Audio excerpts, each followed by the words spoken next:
Next, types of robots. Okay, mainly mechanical bots or robots are classified into 5 types based on their functioning. Okay, what functioning, but again 5 types. Pre-programmed robots. Pre-programmed means okay, they are given a single program. Again, they cannot be reprogrammed. Okay, prior program. Again, just like a automatic washing machine.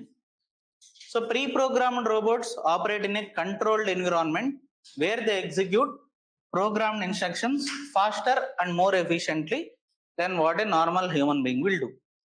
Okay. The automobile industry has been revolutionized because of industrial robots that are pre-programmed using pre-programmed robotic arms to handle the automobile assembly. As we have seen, okay, automobiles లో మనకి పెద్ద పెద్ద robotic arms assemble చేస్తూ ఉంటాయి. So because of these robotic arms, automobile industry was revolutionized. Initially, Japan was the first country to make use of these robotic arms, especially companies like Toyota and Suzuki. So that's why they are one of the pioneers when it comes to automobile sector. Later, it was adopted by all the other companies. So in medicine also we use something called cyber knife, a pre-programmed robot for delivering radiation precisely to the tumor. So tumor, especially for the cancer patients, so wherever the tumor is, for precisely delivering the radiation to that tumor area, so cyber knife is a kind of device that is being used. And pre-programmed robots are also used to present medical students with various scenarios where they must diagnose and treat. So simply robots are being used for the medical students so that so some kind of diagnosis, okay, based on the symptoms, they will do some diagnosis and they can also perform some kind of surgeries and any other thing, okay, for treatment and all. So for training the students. Next, autonomous robots. Autonomous robots operate independently without any kind of human intervention, and they have sensors to pursue the environment around them. So how they are going to do the task? By having some sensors, by using those they can pursue the environment around them. And autonomous vacuum cleaner, as we have discussed, is the best example. Autonomous vacuum cleaner is an example. And automated delivery system like delivery of medicines to the patients, especially during the COVID time. So or in such a scenario, during some kind of a pandemic situation, if you are isolating some patient, okay, for isolated patient, if you want to deliver some kind of food, medicines, etc., we can make use of some automatic robots. And these autonomous robots are also being used right now in many restaurants. Even మన ఏపీలో కూడా నాకు నా previous students ఎవరో చెప్పారు, గుంటూరులో ఎక్కడో ఒక రెస్టారెంట్ ఉందంట, ఏలూరులో ఎక్కడో ఒక restaurant. Okay, right now robots are being used for taking orders and also delivering the food. Yeah, రకరకాల దగ్గర. Okay, mainly China has started that. Okay, in China, in many restaurants they use robots. So simple గా ఏంటంటే మనం మన table దగ్గర కూర్చొని ఉంటాం, ఒక రోబోట్ వస్తుంది, మనం దానిలోనే ఆర్డర్ ప్లేస్ చేస్తాం, మన ఆర్డర్ తీసుకొచ్చి మళ్ళీ మనకి ఇచ్చేస్తుంది. Okay, so autonomous robots are being used right now for those purposes as well. And it also keeps track of all information about the delivery of medication. And an experimental robot called Heartlander can be inserted near the heart, okay, which finds its own way to the heart and adheres to the heart surface and autonomously finds the location for delivering the treatment. So these kind of examples again we need to use while writing answers. Okati cyber knife, one example. Heartlander, one example for treating heart patients. Cyber knife for treating cancer patients. Okay. Next, teleoperated robots. Again, what we are doing? They are semi-operated robots which use a wireless network to enable the human control from a safer distance. Like NASA has developed robots for them to be used on moon and also other planets, just like our Pragyan rover. Okay, they are teleoperated robots. From a distance, by using some kind of telecommunication, we are going to operate them. And drones have been developed which can be operated remotely. So they also come under teleoperated robots category, drones. And teleoperated medical robots allow doctors to interact with and treat patients who are physically distant. And teleoperated robots are used in minimally invasive surgical procedures as well. Like for example, in eye treatments mainly, okay, they are being helpful. Laser treatments and all. Okay, LASIK surgeries. Okay, LASIK surgery lo doctor chesede undadu. Okay, everything will be done by a machine. Okay, robots will do the task. The doctors will be just observing what is happening. Okay, anyway LASIK surgery ఎలాగో ఏంటి అవన్నీ చూద్దాం ఈరోజు. Lasers అనే ఒక topic ఉంది, అక్కడ చూద్దాం. కొంచెం ఎవరికన్నా కొంతమందికి ఫోబియా ఉంటది, కంటి దగ్గరికి ఏదన్నా వస్తే చూడలేరు, ఆ కంట్లో ఏదన్నా జరుగుతుంటే చూడలేని వాళ్ళు కూడా ఉంటారు. సో అట్లాంటి వాళ్ళు కొంచెం దూరంగా ఉండాలి. లేజిక్ సర్జరీ రేపు వద్దున అది ఎలా జరుగుతుంది అనేది వీడియో చూశాక అది చేయించుకోవాలన్నా భయం వేస్తుంది. Okay, anyway augmented robots. So augmenting robots either for enhancing the current human capability or replace the capability of a human that may be lost. Like one example of augmented robot can be Iron Man.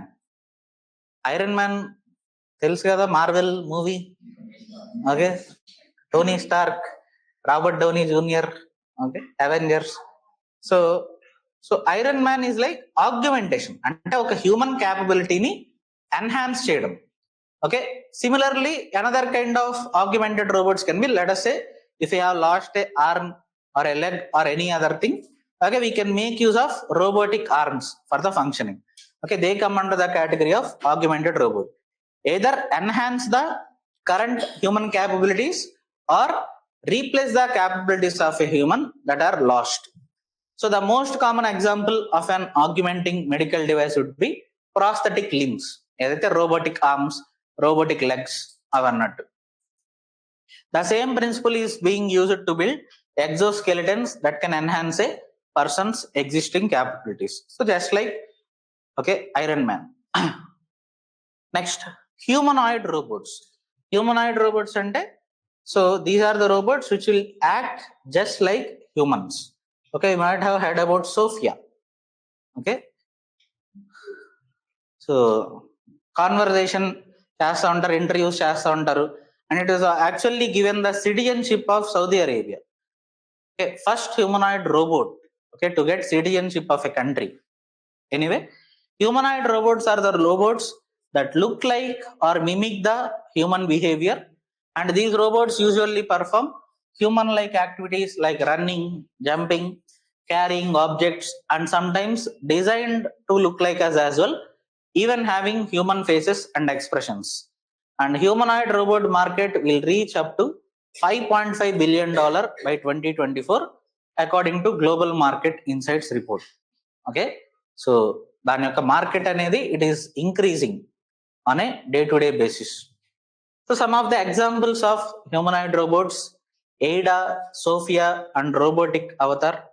So Aida world's first ultra realistic humanoid artist that is able to draw creatively due to inbuilt artificial intelligence.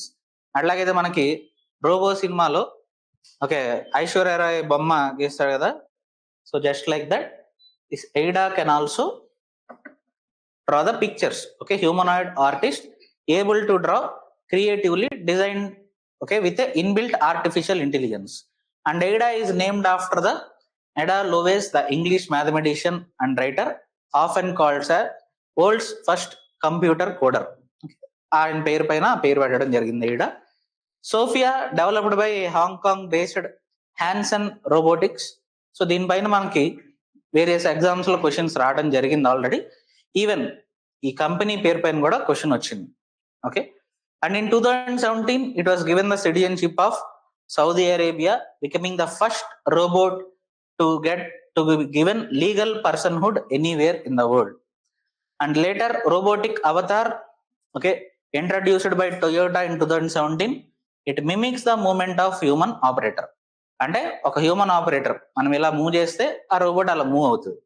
So just like the human operator it will move, it will mimic the human operator. So mainly used by Toyota. So Japan is like pioneer when it comes to robotics. Robotics lo major country ఏది అంటే ప్రపంచంలో Japan. Okay, all the major developments happens there. Next nano robots combining ఇది robo కాదు, I think that is artificial intelligence. Okay, AI avatar, not a robot if I'm not wrong. Artificial just మనకి news present చేయడానికి ఒక AI Avatar ని create చేశారు. అంటే మనకి చూస్తానికి ఒక మనిషిలాగా ఉంటది, న్యూస్ చదువుతూ ఉంటుంది. రకరకాలు వాడుతున్నారు. క్రియేటివిటీ కావాలిగా, వ్యూస్ కావాలిగా, మామూలు చదువుతుంటే చోట్ల. అందులోను న్యూస్ ప్రెజెంటర్స్ ఈ రోజుల్లో వాళ్ళు ఏం చేస్తున్నారు, మనకి ది గ్రేట్ అర్నబ్ గోస్వామి లాంటి వాళ్ళు న్యూస్ చదవడం కన్నా అరవడం ఎక్కువైపోయింది. Okay, they are called as presenters, but అది తప్పితే అన్ని చేస్తారు. ఎనీవే, సో దాని బదులు ఆ రోబోట్సే బెటర్ ఏమో, కనీసం న్యూస్ అనొచ్చు సోది అనకుండా. Anyway, so nano robotics, it is the technology of creating machines or robots close to the nano scale.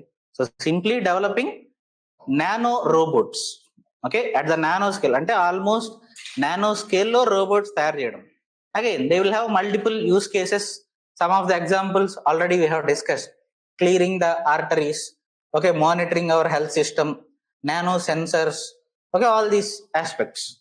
So reliable applications of nano robotics, especially in the medicine field, including early diagnosis, targeted drug delivery, we have discussed nano carbon tubes, okay, alage some other tissue engineering, dental surgery, so in various other fields in the medical field, so nano robots can be used.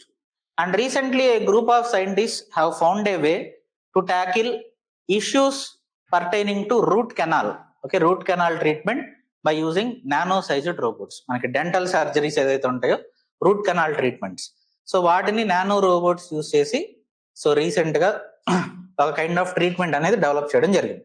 So simply nano robotics combining nano technology with the robots are developing robots at the nano scale, almost మనకు కనిపించం అన్నట్టు.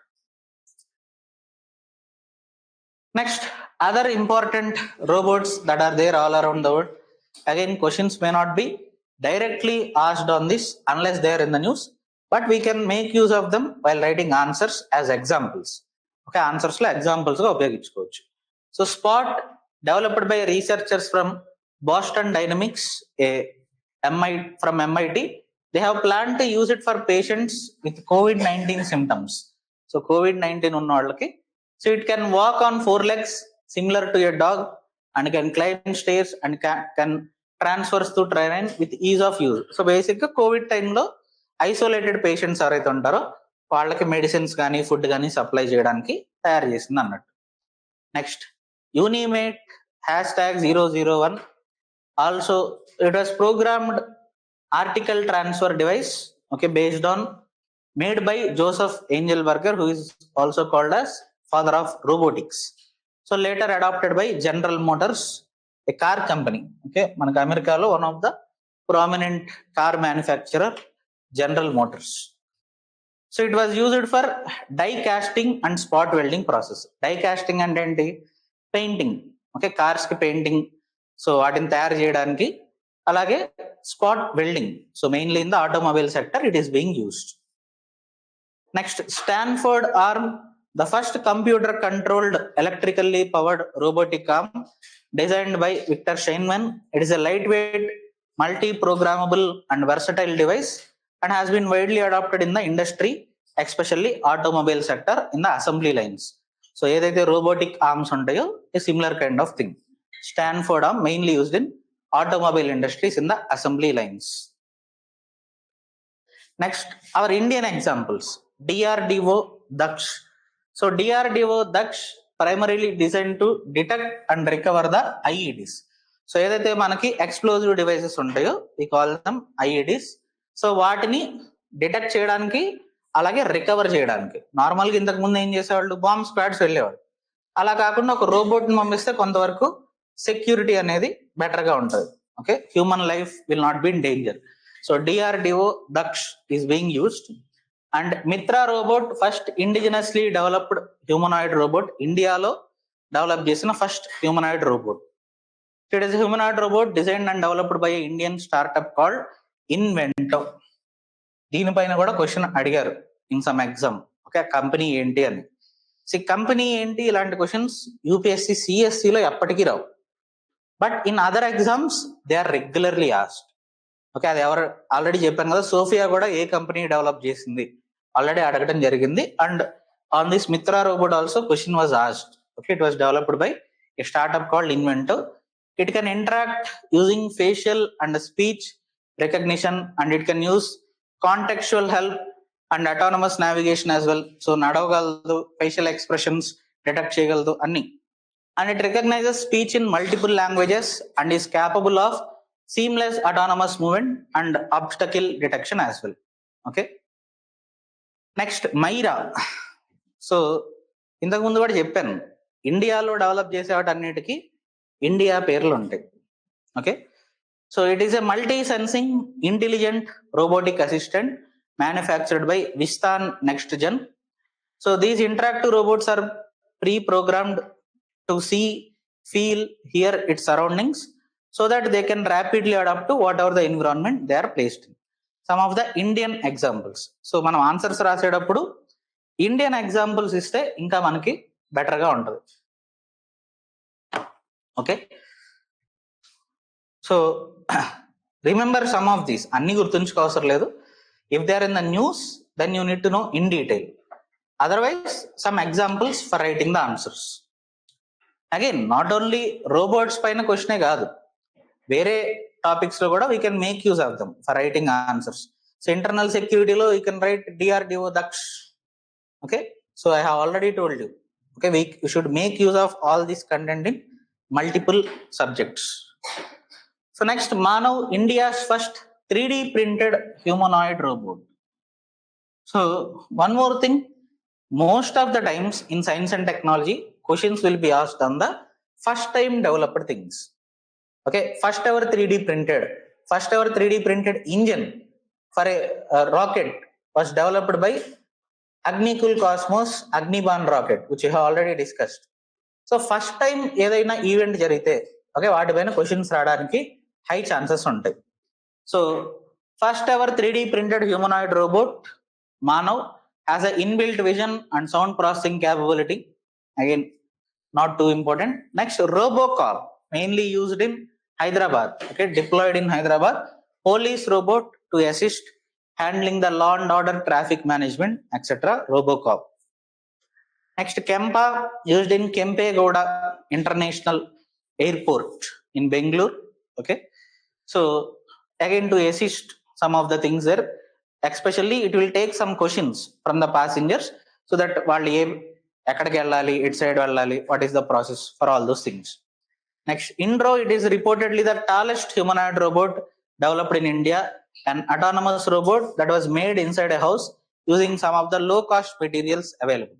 So ఇంట్లో దొరికే materials తో తయారు చేసిన ఒక robot ఇంద్రో. Now, just like other topics, what are the applications of robotics in multiple fields? Right. So security. Again, with examples, we have some of the examples that we have. We need to make use of them while writing answers. So security, how robots can be helpful. Nightscope, a company in US, has developed autonomous security robots capable of assisting human security guards with real-time actionable intelligence. Okay, in security aspect, so intelligence gathering and monitoring and all these things, robots are being helpful. So these robots can help with crimes such as armed robberies, burglaries, domestic violence, fraud, hit and run cases, etc. And space exploration, already we know. Okay, even India's Pragyan rover, Perseverance rover of NASA went to Mars, and various other rovers. Okay, all the rovers come under the category of robots. Okay, in space exploration. Agriculture, robots are used for harvesting the crops, which allows farmers to be more efficient. And robot powered solar energy is also being used for removing the weeds in the farms. అంటే కలుపు మొక్కలు లాంటివి తీయడానికి కూడా ఉపయోగిస్తాం. Sowing the seeds, removing the weeds, etc. Robots are being used. Healthcare, again some examples. Da Vinci robot, question was asked on this, is being used to help surgeons in performing some complex surgeries relating to heart, head, neck and other sensitive areas. Okay, in the healthcare sector. And robots are being used as prosthetic limbs, exoskeletons as well.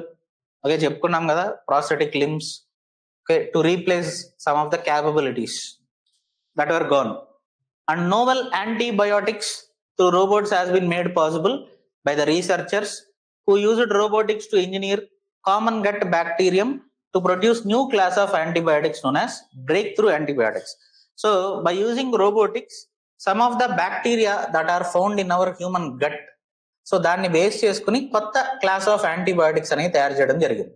ఏదైతే మనకి antibiotic resistance ఉందో వాటికి against గా these new kind of novel antibiotics will be helpful, also called as breakthrough antibiotics. Again, robotics has helped in this. And friend, a semi-autonomous robot designed to support disabled and elderly people in their day-to-day activities. Okay, again with examples, if you write the answer, you'll get more marks.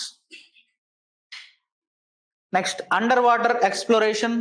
There is a robot developed by India as well related to this called Sagar Mitra. Sagar Mitra. And in space exploration also మనకి Gaganyaan machine లో ఒక half humanoid robot పంపిస్తామని చెప్పాను, గుర్తుందా? What is the name of that? Very good, Vyom Mitra. Okay, Sagar Mitra again another robot developed by India for under water exploration.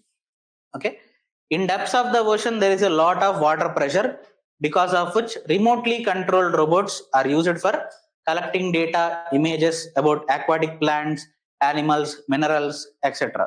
Okay, or monitoring or assessment of the dam gates. Okay, all these aspects. And entertainment, robots are being used in the theme parks. మనకి Disney world అలాంటి దగ్గర robots అనేవి use చేయడం జరుగుతుంది. Okay, so Disney World are also using autonomous robots to enhance the magical experience of their customers. In the manufacturing sector, already we know, especially in the automobile sector, robotic arms are being used for the assembly and other aspects as well. Next, military. Again, so tomorrow robots can be used for fighting wars as well, or for weapon delivery, or DRDO Daksh లాంటివి like explosive detection and recovery అలాంటి వాటికి వాడుకోవచ్చు. So they are used for spying, surveillance and also attacking the opposing forces. Robot medicare agents are also helping in the military for assisting the injured soldiers. ఒక battle field లో okay medicare robots లాంటివి use చేయడం జరుగుతుంది, so that medicines కానీ ఇంకా other required material deliver చేయడానికి. Normal doctors battle field లోకి వెళ్ళి అక్కడ ట్రీట్ చేయాలంటే again they will be at risk. So there we're making use of something like medicare robots. And in the education sector, so just like what we have discussed in IoT and artificial intelligence, okay, robots can be helpful for so better education. So education robots strengthen support student skills by developing their knowledge through creation, design and assembly and operation of robots. And children and young students find it funny and engaging because they feel free to interact with robot, both electrical and mechanical process. So normal గా teachers అనుకోండి ఏదైనా పిచ్చి పిచ్చి డౌట్లు అడిగితే తిట్టొచ్చు, కొట్టొచ్చు. Robots అయితే తిట్టవు కదా. Okay, so that is one advantage, interacting with robots for the students, so they can interact however they want, whatever the questions they want, whatever the doubts they have. So it will actually increase their capabilities. Okay, so thinking capabilities, creative knowledge, okay, all these things can be improved. మనకి mainly మన చిన్నప్పుడు schools లో అయితే ఏదైనా doubt అడిగాం, పొరపాటున teacher కి మనం అడిగిన డౌట్ తెలియదు, కథం అంతే, తెలియనప్పుడే కొడతారు. తెలిస్తే చెప్తారు. Okay, so I also some times use that technique, but not in our classes. In my initial days, I used to use that.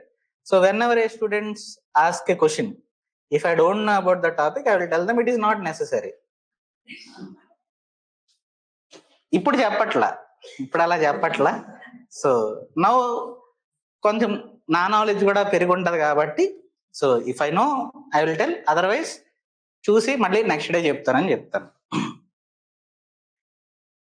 Anyway, so disaster management, mainly I have learned that technique from my geography optional teacher. So I have taken coaching of geography optional in Delhi. So sir, geography optional అంటే it is a difficult optional. So రోజు questions అడుగుతూ ఉంటారు. ఆయనకు తెలిస్తే మాత్రం మంచిగా explain చేశాడు, తెలియకపోతే బండ ఊర్లు తిట్టేవాడు, అదొక క్వశ్చన్ అన్నట్టు. సో అక్కడి నుంచి నేర్చుకున్నాను అనమాట. But later I thought it is not a good thing, so I have stopped that. Anyway, so disaster management, Japanese ACM R5, a snake robot can navigate in confined spaces. So normally మనకి very recent గా ఒక tunnel collapse లాంటివి చూసాం ఇండియాలో. So అట్లాంటప్పుడు ఏమవుతుంది, అక్కడ లోపల ఉన్నాళ్ళు బతికే ఉన్నారా, అసలు ఎలాంటి పరిస్థితుల్లో ఉన్నారు తెలుసుకోవడం కష్టం. So in such cases, we can make use of something like these snake robots, so that we will understand what is the condition, who are all present inside, and if you want to carry some kind of things, okay, వాళ్ళకి ఏదన్నా చేరవేయాలంటే we can make use of these kind of robots. So it can navigate both on land and also in water as well. So environment, already we have seen nano robots are used for clearing oil spills, disassembled pollutants, especially non-biodegradable ones, reducing the pollution impact. There was a question in 2023 related to oil spills. Okay, there we can make use of these kind of points. Okay, so robots can be used in nuclear plants for handling and disposal of nuclear waste, materials harmful for environment and life. So handling of nuclear material is always dangerous. ఎందుకు, దానివల్ల radiation impact అనేది ఉంటుంది. So instead of humans operating nuclear waste, if you can make use of robots, so కొంతవరకు ఆ ప్రమాదం అనేది తగ్గుతుంది. Next, in transportation, mobile robots act as automated guided vehicles. Best example Tesla. Okay, ఇనే ఉంటారు కదా, టెస్లా ఆటోమేటెడ్ కార్స్. సో అవి వాటంతట అవే డ్రైవింగ్ చేస్తూ ఉంటాయి, Tesla cars. Okay, so in transportation we can make use of such things. So చాలా మనకి videos clips చూస్తూ ఉంటాం. సో టెస్లా కార్ నడుపుతా ఆ డ్రైవర్ నిద్రపోతూ ఉంటాడు, బట్ కార్ అది నార్మల్గా డ్రైవ్ చేసుకుంటూ వెళ్ళిపోతూ ఉంటుంది. ఓకే, ఆటోమేటెడ్ కార్స్ అన్నమాట Tesla. Again, what are some of the challenges with respect to robotics? Again, challenges will be almost similar. Nanotechnology, IoT or any other field, challenges will be almost similar. Main challenges ఏముంటాయి, industrial base లేకపోవడం, R&D సరిగా లేకపోవడం, capacity building, okay, infrastructure, all these things. Again with robotics also, and standards లేకపోవడం, guide lines, regulatory framework. So these are some of the things we are seeing, and here also same things will be there. So unemployment and de-skilling of the workforce can be a serious issue because of robotics. If robots are going to replace, okay, the labor, then it can create unemployment problem and inequality. So I have told you, initially in Japan, Toyota company has used the robotic arms. So by using these kind of robotic arms and all, if they are going to make their assembly system and all much efficient, so they will become, or they will go much ahead of their competitors. So a kind of inequality అనేది కూడా create అవ్వచ్చు in a particular sector. So by using artificial intelligence and robotics, a company can drastically cut down on relying of the human workforce. This means that revenues also will go to very fewer people. That is also an issue. And artificial stupidity. Sometimes random dot patterns can lead a machine to see some things that are not present. Okay, లేని దాన్ని ఉన్నట్టుగా కూడా కొన్నిసార్లు perceive చేయొచ్చు. Okay, And robot racism, already I have told you while discussing artificial intelligence. Okay, chatbots. Okay, one of the major problem is gender bias and racism. There I have told you an example related to US. Okay, this example. So in 2016 there was a program developed called Predpol, okay, which was suggesting that likely locations of future crimes based on the recent crimes and arrest statistics. So what it has done, it was based on historical drug crime data on the city of Oakland Police Department, and Predpol showed a daily map of likely crime spots for the police that it could deploy to based on information about the previous crimes. So what it has done, the program was suggesting majority of the black neighborhoods. Even though the data is suggesting that, okay, the crimes have happened on an equal basis in the white people living areas and black neighborhoods as well. But it is showing only the black neighborhoods. Okay. So again, some kind of robot racism can also be there. And robot rights. So tomorrow, when we are going to develop humanoid robots, okay, what are the rights that they should have? Again, a question will arise. So some legal aspects related to how we should handle these humanoid robots, what are the regulatory frameworks that we need to develop, all these things have to be codified. As of now, such standards and laws related to robots are not present. Not only in India, all over the world, there are no conventions related to that as well. So some more aspects related to robots. So power and energy sources represent one of the most challenging areas for the robotic research. And robot swarms. So what is a swarm? Swarm అంటే ఏంటి? దండు, మామూలుగా మెడతల దండు అంటాం కదా, so దాన్నే swarm అంటాం. So robot swarms. So swarm robotics require communication ability to be embedded in a feedback loop. Again మనకి ఇలాంటి అర్థం చేసుకోవాలి అంటే మన బెస్ట్ మూవీ రోబో, రజనీకాంత్ రోబో మూవీలో లాస్ట్ లో ఏం చేస్తారు, ఒక పాము షేప్ లో, ఒక డ్రిల్లింగ్ మెషిన్ షేప్ లో అన్ని రోబోట్స్ అన్ని కలిసి ఒక డిఫరెంట్ ఫార్మ్స్ వస్తుంది కదా, that is what is a swarm. So అట్లాంటివి రావాలి అనుకున్నప్పుడు ఒక రోబోట్ ఇంకో రోబోట్ మధ్య కమ్యూనికేషన్ అనేది ఉండాలి. So again one of the major challenging areas. Okay, thus perception action communication loops are key for designing multifunctional adaptive robotic swarms, but there are currently no systematic approaches for designing such multi-dimensional feedback loops across large groups. So సినిమాలో ఏదైతే చూపించారో right now ఆ level of robotics అనేది ఇంకా develop అవ్వలేదు. Okay, ఒక robot కి ఇంకో robot కి ఒక ఫీడ్బ్యాక్ లూప్ ద్వారా ఇన్ఫర్మేషన్ వెళ్ళి అన్ని ఒకేలాగా యాక్ట్ అవడం. So as of now, such things are not developed. So one more challenging area for the robotics. And navigation and exploration, one area in which robotics is poised to make a major contribution is exploration, particularly in extreme environments like deep sea, terrestrial, Arctic conditions, etc. So for various deep sea explorations, Arctic regions, Antarctic regions, where humans cannot do explorations. So there we can make use of robots for navigation and exploration. Next, social interaction. So one of the more complex challenges for robotics is social interaction. So researchers say that the skill is vital for integrating robot into human environment, including schools, hospitals, shops and homes. Again, ఆ సినిమాలోనే మనకి ఆ robot మనకి normal people తో integrate చేయాలి అనుకున్నప్పుడు social interaction అనేది very important. So అది ఇంకా మనకి ఫుల్ ఫ్లెడ్జెడ్ గా ఇంకా డెవలప్ అవ్వలేదు. One of the challenging areas. అందులో కూడా మనం చూస్తాం కదా, because of lack of proper social interaction కొన్ని మిస్టేక్స్ చేస్తూ ఉంటాం. So all these things should be avoided.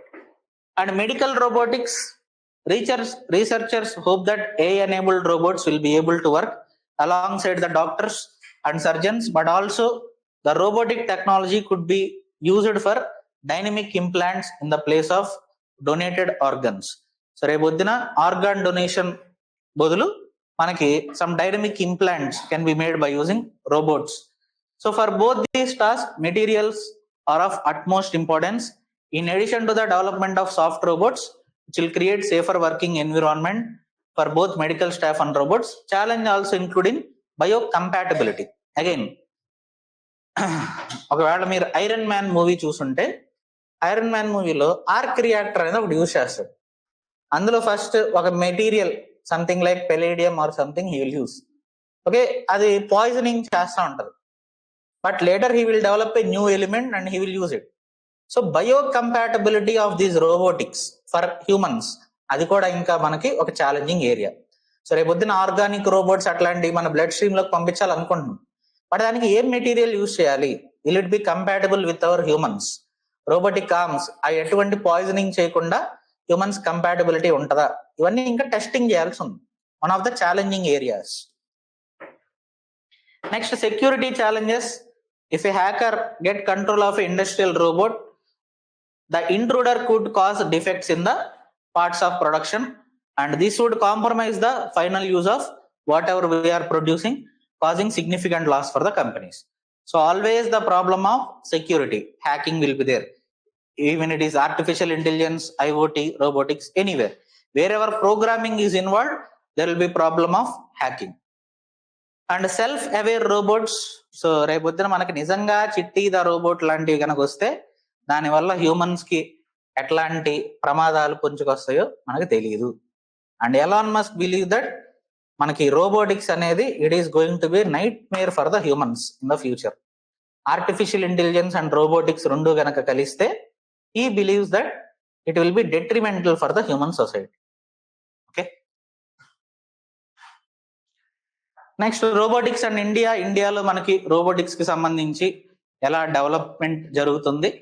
So overall అంత ఇంపార్టెంట్ ఏం కాదు. So just like any other field, even for the robotics we're giving some kind of boost. కొంత allocation, mission mode projects ఇవన్నీ చేయడం జరుగుతుంది. So next topic, lasers. So before going to the topic, let us watch a video. Okay, how does lasers work?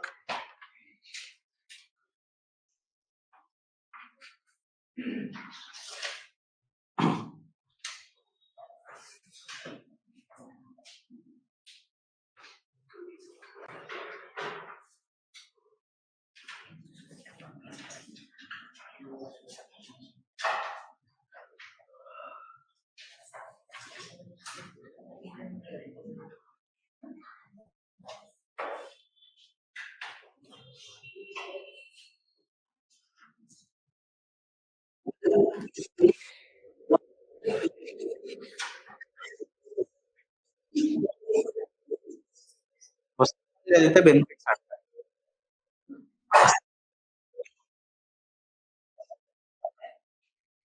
కొంచెం fast గా ఉంటది, but try to gather as much information as possible.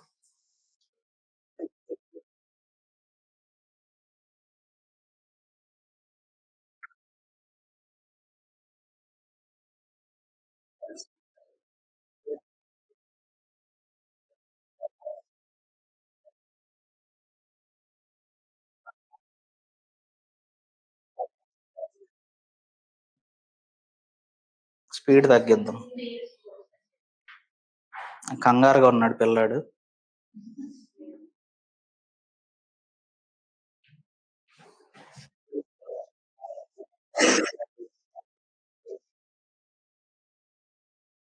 I will be explaining in between. So basically there will be some collection of atoms, okay, by using some kind of a mechanism, ఒక voltage ఇవ్వడం ద్వారా వాటిని excite చేయడం. So when we do that, what will happen is a kind of energy will be released. Along with release of energy, photons will be released.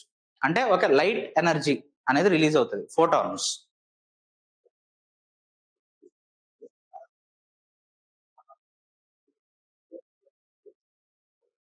So ఒక atom మనకు ఒక ఫోటాన్ని release చేస్తే it will make the other atoms also to release the photons. It will excite the other atoms to release more photons. So ఈ photons ఏదైతే release అవుతున్నాయో అవి multiple directions లోకి వెళ్లకుండా will stop them by using some kind of a mirror.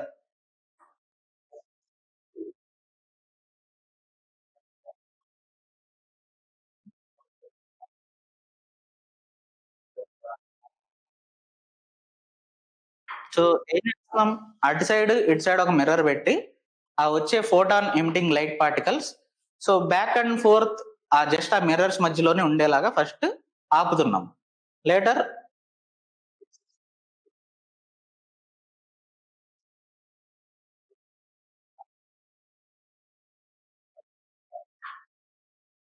so as long as we are giving some input, okay, in the form of a voltage, and we are going to excite the atoms, they will keep on emitting the photons, and those emitted photons will move back and forth in between the mirrors that we have placed.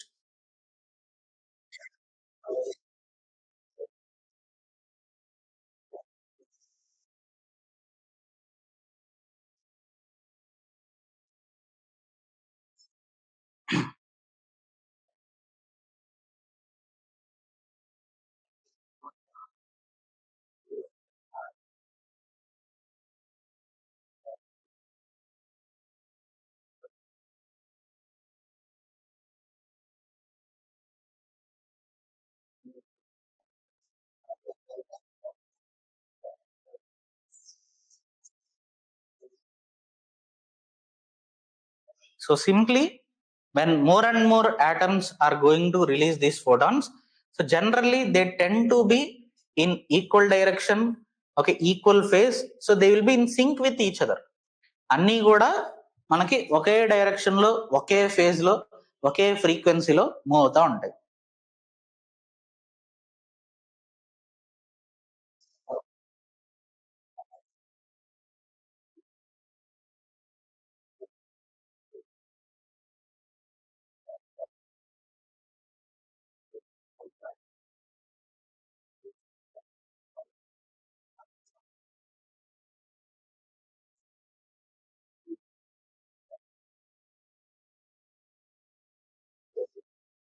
So simply what we are doing, so once all the atoms are excited and a coherent mechanism is established, అంటే అన్ని photons అన్ని atoms నుంచి ఏమిటాయి, ఒకటే direction, ఒకటే mechanism, ఒకటే wave length, ఒకటే ఫ్రీక్వెన్సీలో ఉన్నప్పుడు we will open one mirror, okay, ఒక సైడ్ స్మాల్ ఓపెనింగ్ ఇస్తాం.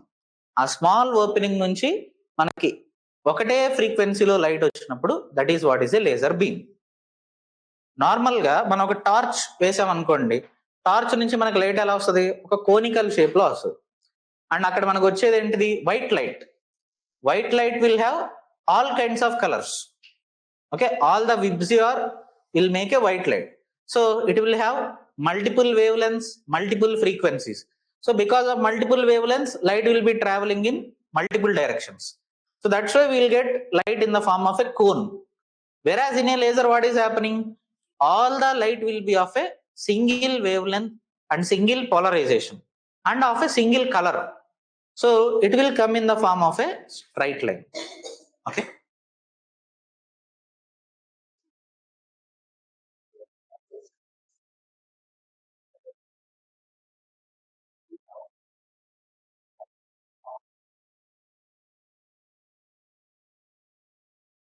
So based on this basic understanding, let us see.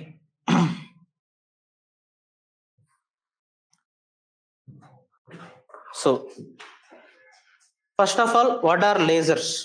These are the light beams that are powerful enough to travel miles into the sky and cut through the lumps of metal. So these are the things that can travel miles into the space, and also they can cut the metals. Lasers use చేసి metals and cut చేయొచ్చు, surgeries చేయొచ్చు, many things we can do. So although they seem like a recent invention, they have been with us for almost more than half a century. And the first practical laser was built by Theodore H. Maiman at Hughes Research Laboratory way back in 1960s. And at the time, lasers were an example of cutting edge technology. That means a new technology, an emerging technology. So అప్పట్లో laser యొక్క application ఎక్కడో మనకు తెలియదు. So it was touted as a solution where we don't know what is the problem. ఒక solution కనిపెట్టాం, but దానికి problem ఎతకాలి. But today we know lasers are being used in our day-to-day life in multiple areas. Okay, in our mobile phones, okay, we have some technology related to lasers. Similarly, while PowerPoint presentation, we use lasers. And if you are using laptops and if you are using a wireless mouse కింద మనకు ఒక red colour light వస్తుంది. That is nothing but laser. Okay, so like that multiple ways we are using lasers. And even in the space technology, in the remove the debris mission, the last technology that we have discussed is laser beam or laser broom. By using laser broom, we are going to clear the space debris. Okay, like that laser has multiple applications. So how does a laser work? So the output of a laser is a coherent electromagnetic field. Here, what is the meaning of coherent? All the waves will be in same direction with same wavelength. Okay, they will have same properties. Okay, coherent electromagnetic field. In a coherent beam of electromagnetic energy, all the waves have the same frequency and same phase. ఒకటే frequency ఒకటే phase లో మనకి light అనేది emit అవుతుంది are electromagnetic field.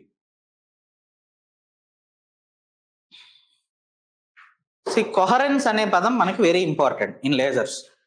Other kind of light కి lasers కి one main difference is this coherence. Same frequency and same phase.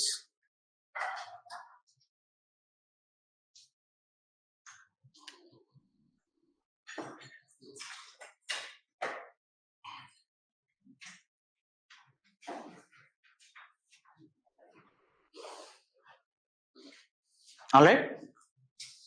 Now, so what does a basic laser consist of and how does it work?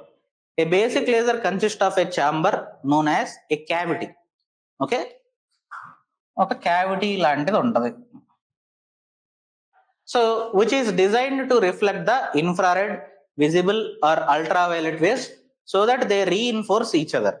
So it will have some mechanism like two kinds of mirrors that will be present, which will reflect any kind of waves, whether it is infrared, visible or ultraviolet. And the cavity can contain either solid, liquid or gases. So inside the cavity, okay, the medium can be solid, liquid or gaseous medium. And the choice of cavity material determine the wavelength of the output. So based on what is inside the cavity, so the wavelength output will be determined. Okay, and mirrors are placed at the each end of the cavity. One of the mirrors is totally reflective. One mirror ఏమవుతుంది, total reflection. Whereas in the other mirror, we will just leave some gap, small gap అనేది వదులుతాం. Okay, one of the mirrors is totally reflective, not allowing any kind of energy to pass through them. Whereas the other mirror is partially reflective, allowing 5% of the energy to pass through it. Okay, small opening will be there from where 5% of the energy will pass. And through a process known as pumping, and energy is introduced into the cavity through a external source. So దీని లోపలికి మనకి ఎనర్జీని introduce ఎలా చేస్తాం, ఒక small switch లాగా ఉంటుంది through a voltage. Okay, just like how it is shown in the video, ఒక స్మాల్ వోల్టేజ్ మెకానిజం యూజ్ చేసి ఒక స్విచ్ లాంటి దాంతో ఈ స్విచ్ ఆన్ చేసినప్పుడు దీని లోపల ఉండే ఆటమ్స్ ఏదైతే ఉంటాయో they will get excited, they will be releasing photons. Once they release photons, they will be reflecting back and forth, and once a coherent mechanism is established, they will come out of that in the form of laser. అర్థమైందా? So చిన్నప్పుడు laser lights ఆడుకునే ఉంటారు కదా, so అక్కడ ఒక switch on చేస్తున్నాం. So switch on చేయడాన్నే మనం ఇక్కడ వోల్టేజ్ ఇవ్వటం అన్నట్టు. Okay, so due to pumping activity, the electromagnetic field appears inside the laser cavity at the natural frequency of the atoms of the material that fills the cavity. So cavity లోపల ఏ particular atoms ఉన్నాయి అనే దాన్ని base చేసుకుని మనకి electromagnetic spectrum అనేది release అవుతుంది. Okay, ఒక్కొక్క atom కి మనకు ఒక్కొక్క wave length of photon they will release. So based on the material that is present, so some natural frequency will be established and the waves are reflected back and forth between the mirrors, and the length of the cavity is such that the reflected waves reinforce each other, అంటే ఒక wave ఇంకో wave మనకు ఆ వీడియోలో చూపించినట్టు reinforce each other and they will come in a single line over a period of time. And the electromagnetic waves in the phase with each other emerge from end of the cavity having a partially reflective mirror. So ఒకసారి అన్ని ఒక phase లోకి వచ్చిన తర్వాత ఆ small opening నుంచి బయటకు వస్తాయి. And the output is continuous beam of series of brief and intense pulses. Okay, now characteristics of laser. So mainly మనకి 4 characteristics. First one superior monochromatism, అంటే single phase single frequency. And superior directivity. Okay, unlike a normal flash light it will have a single direction. మనం ఏ direction లో పెడితే ఆ direction. Okay, superior direction or directivity will be there. And superior coherence అంటే same phase same frequency. Chromatism అంటే colour, single colour. It will not have multiple colours, it will have single colour, whether it might be red, okay, green or anything, single colour. And high output. Okay, these are the main 4 features of a laser. Coherence, single phase same frequency. Okay, same phase same frequency. Monochromatism means only one color. Okay,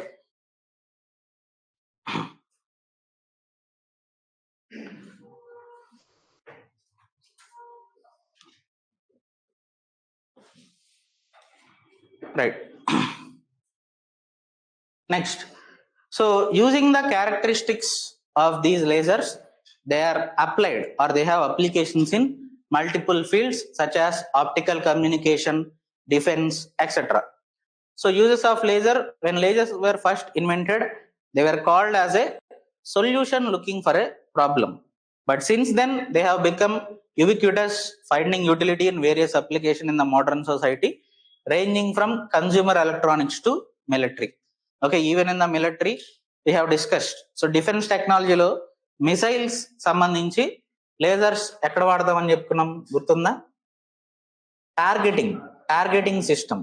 In targeting system we use lasers, IR, etc. Okay,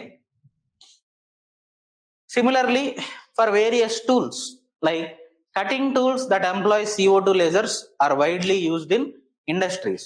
So metals ni cut cheyadaniki మనకి lasers use చేస్తాం. So normal cutting tools use చేస్తే ఏమవుతుంది, ఎప్పటికప్పుడు వాటిని sharpen చేస్తూ ఉండాలి, మళ్ళీ ఆ మెటల్ ని రీప్లేస్ చేస్తూ ఉండాలి.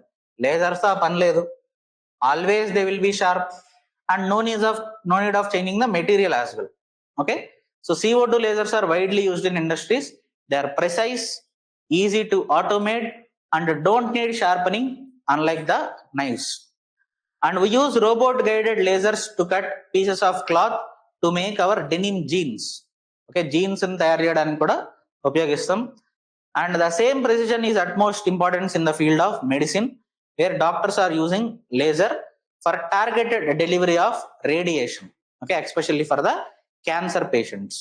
Okay, and also for correcting defective eyesight, LASIK surgeries.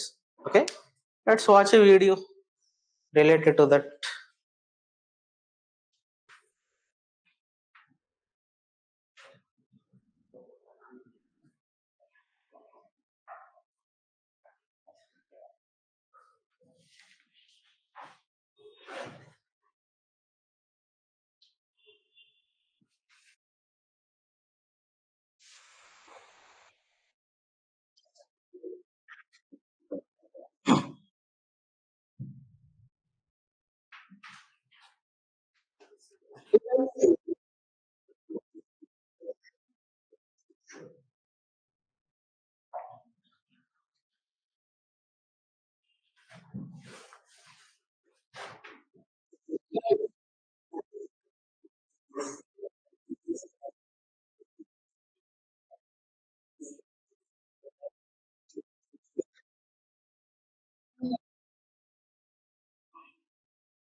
అర్థమైందా? లేజర్ సర్జరీస్ రేపు పొద్దున ఎవరైనా చేయించుకోవాలనుకుంటే this is how it works. ఎవరికైనా ఉన్నాయా plans?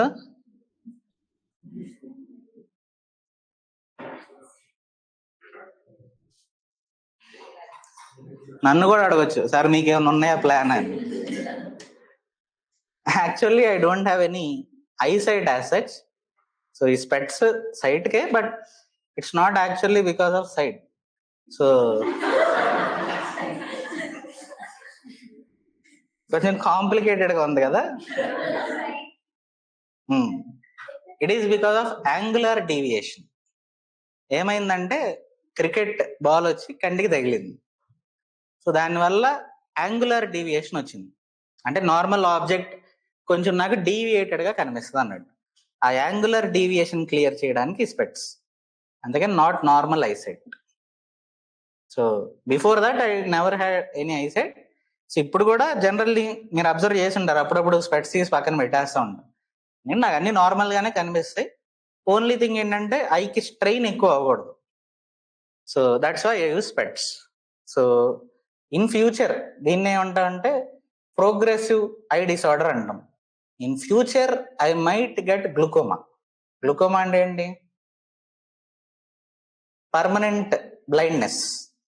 Okay, in future I might get that, but there are around 50 to 55% chances I might or I might not. But ఒకవేళ అది వచ్చేటట్టయితే దాన్ని ఆపొచ్చు. There is no cure for glaucoma, there is only prevention. So దాన్ని ఆపగలం కానీ cure అయితే లేదు as of now, but research is happening. So every year I have to go to hospital, I need to do regular checkups. Okay, అంతేగాని నాకు laser surgery work అవ్వదు. And one biggest disadvantage because of this is I am not eligible to any technical services in the government services like IPS, railway services. I am not eligible. Even for all the defense services, eligibility undadu. So whoever is having progressive eye disorders, they are not eligible for defense services. And what are categorized as technical services? Mainly manaki railways vastadi. Okay, తప్పించుకోలేం మనకి. Once UPSC interview is conducted, then there will be మనకి medical testing అనేది ఉంటుంది అదే రోజు. Okay, will be send to some hospitals in ఢిల్లీలో మనకి కొన్ని డెసిగ్నేటెడ్ హాస్పిటల్స్ ఉంటాయి 5-6. సో వాటికి వెళ్ళి మనకి మెడికల్ టెస్ట్లు చేస్తారు. All types of test they will do there. And అందులో ఒకటి మనకి eyes, ears, everything they will test. Especially చాలా మంది ఒక తప్పు చేస్తారు, ఆ మెడికల్ టెస్ట్కి వెళ్ళే ముందు ఇయర్స్ నీట్గా క్లీన్ చేసుకుని వెళ్ళాలన్నమాట. లేదంటే దానివల్ల చాలా ఇబ్బందులు ఫేస్ చేయాల్సి వస్తుంది. ఇంకా నాట్ ఓన్లీ అది, మనకి even for group 1 also medical test అవన్నీ ఉంటాయి. ఓకే, బట్ UPSC మనకు అలవాటు ఉంది కాబట్టి దాని గురించి చెప్తున్నా. Anyway, so mainly lasers are used for cutting tools and also for various other purposes. Next, in communication, so in grocery shops, barcode scanning, okay, they also use laser. And every time when we place a CD or DVD, okay, lasers will bounce on them and finally we'll get our display. Okay, movies, music, etc. And lasers are used in fiber optical cables, okay, known as photonics, which uses photons of light to communicate. Like in the Li-Fi technology and all, we will use lasers. And what is the main difference between flashlight and laser light? I have already explained. So flashlight produces a white light, which is mixture of different colors of different frequencies. Okay, laser light produces a monochromatic light of single color and single frequency. And flashlight spreads out a fuzzy lens into a short fuzzy cone. And a conical shape lo manaki light anedi vastadi. Whereas laser, a narrow beam, okay, much tighter narrow beam over a longer distance. అంటే ఒకటే line లో మనకి narrow beam అనేది వస్తుంది. And light waves in a flashlight beam are all jumbled up. So it will be something like this. So ఒకదానికొకటి jumble అయి ఉంటాయి. Whereas in a laser, they will be perfectly in sync with each other. Okay, so light waves in a laser beam are aligned. Okay, so the crest of every wave is lined up with the crest of every other wave, so perfectly aligned with each other. Whereas in a flashlight, they will be jumbled because there are multiple colors, multiple wavelengths of multiple frequencies. And in defense, military uses laser guided weapons and missiles. మనకి ఇండియాకి సంబంధించి Sudarshan laser guided bomb అని కూడా చెప్పుకున్నాం. Okay, if you remember. We need to use examples again. Next, Lidar technology. Again, while discussing the topic remove the debris mission, I told you we'll discuss this Lidar later. Okay, so Lidar technology, light detection and ranging. Okay, so Lidar is a remote sensing method that uses light in the form of a pulsed laser to measure the ranges. Again, how this Lidar works, let's watch a video. అది చూస్తే కానీ అర్థం కాదు.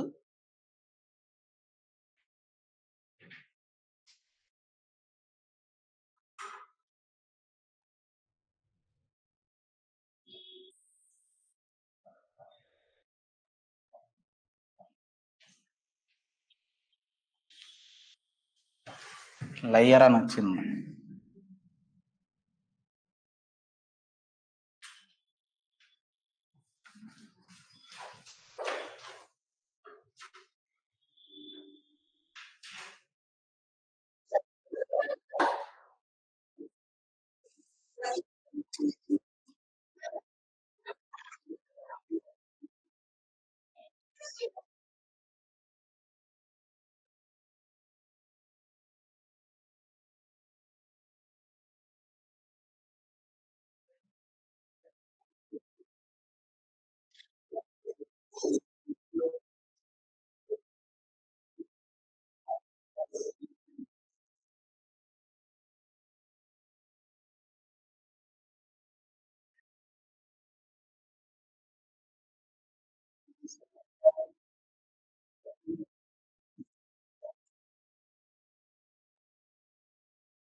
So ఒక satellite నుంచి కానీ లేదా ఒక ఎయిర్ క్రాఫ్ట్ నుంచి కానీ ఒక లేజర్ పల్సెస్ అనేది పంపిస్తుంది.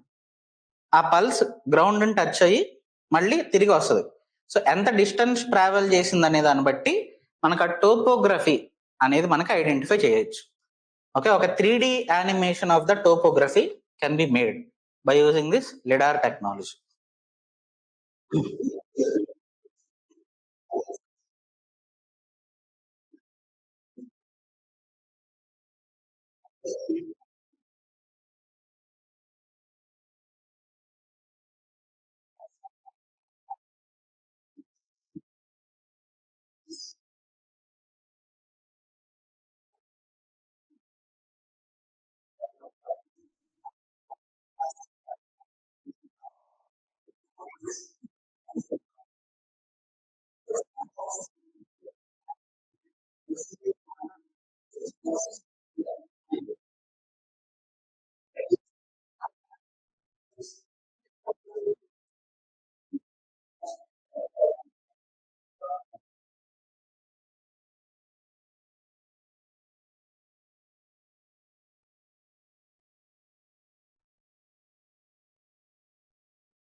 మనకి సివిల్ ఇంజనీరింగ్ లో జనరల్లీ డ్యామ్స్ కానీ ఏదైనా కన్స్ట్రక్ట్ చేసేటప్పుడు ఒక దానిలో నుంచి చూస్తూ ఉంటారు. Even they use okay lidar technology. Okay, ఎంత డిస్టెన్స్ ప్రిసైజ్ మెజర్మెంట్స్ చేయడం కోసం. ఓకే, నార్మల్ టేప్స్ యూజ్ చేయకుండా they will use lidar technology.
Okay, I hope you have understood.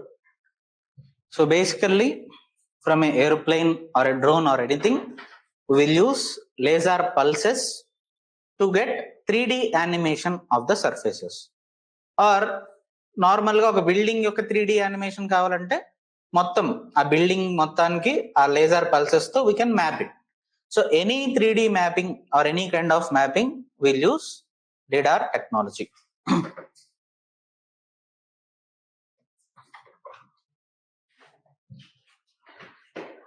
So lidar is a remote sensing method that uses light in the form of a pulsed laser to measure ranges, that is variable distances to the earth. Okay, so the light pulses along with other data generate accurate high resolution 3-dimensional information of a object. So mainly to get the 3-dimensional information of a object, we will use this lidar technology. So these light pulses combined with other data recorded by the airborne system generate precise 3-dimensional information about shape of the earth and its surface characteristics. And a lidar instrument principally consists of a laser, a scanner and a specialized GPS receiver. So basic గా ఒక laser pulse అనేది మనకి వెళ్ళి వస్తూ ఉంటది. So there will B a sensor which will be detecting and measuring the distance. And ఇంకో GPS receiver ఉంటది. ఇందుకే ఆ ప్లేన్ ఎక్కడ ఏ లొకేషన్ లో ఉంది ఆ లొకేషన్ ఫస్ట్ ఐడెంటిఫై చేస్తాం, ఒక పల్స్ పంపిస్తాం. ఆ పల్స్ వెళ్ళి వచ్చేటప్పుడు ఒక sensor that will determine the distance. Okay, distance calculate చేసి ఏ లొకేషన్ లో ఎంత డిస్టెన్స్ లో మనకి ఉంది అనేది. సో ముందుకు వెళ్ళింది, మళ్ళీ కొత్త లొకేషన్ దగ్గర మళ్ళీ a pulse will be beam, again it will get back, a sensor will detect how much time it is taking. So based on that the 3D mapping of the surface will be done, right? So aeroplanes and helicopters are the most commonly used platforms for acquiring lidar data over broader areas. Now, what are the uses?